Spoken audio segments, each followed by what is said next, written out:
The next thing, you didn't ask this one, but the people say Wahabi. Catch yourself before you say that. Stop yourself. The other word I told you is the Arabic word, so is this. It means to bestow, to give.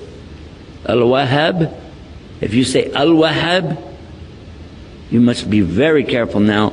You just said Allah's name. Allah is Al-Wahhab. He is the bestower, the ultimate bestower. So you don't take Allah's name and play with it like that. What really happened over 200 years ago, there was a student of knowledge who memorized the Quran when he was not even a teenager yet.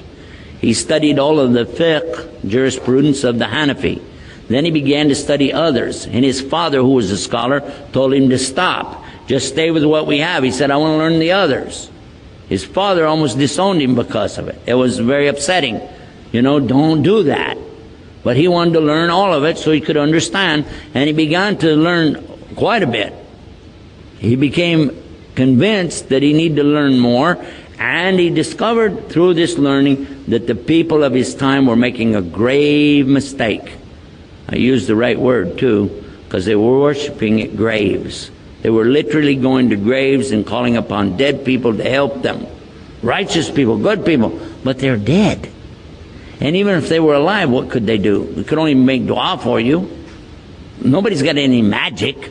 You ask Allah to solve these impossible situations and He can do it. And that's what he was telling the people. And some of those who were making money or getting good position in the community out of these grave worshiping deals took exception to his group because they came in and kicked over all of these monuments on these graves.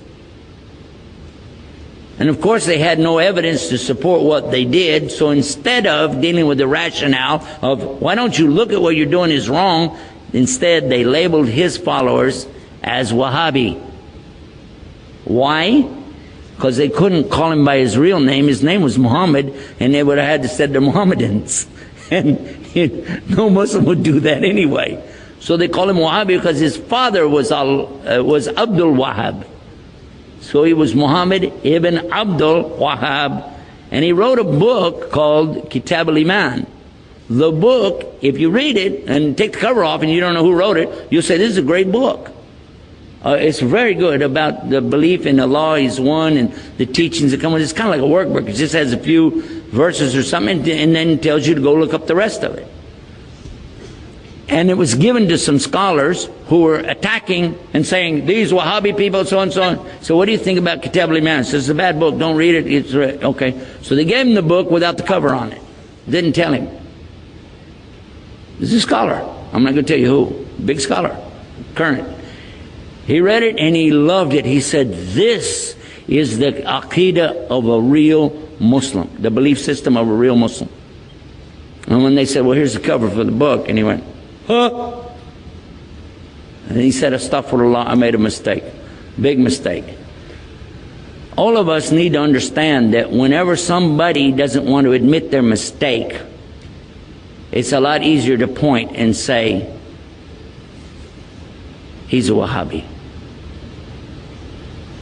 They're so-and-so. They're such and such. Rather than admit what? And we're going to go back and look again at what we said in our speech. The king has no clothes. Ooh. All of us make mistakes.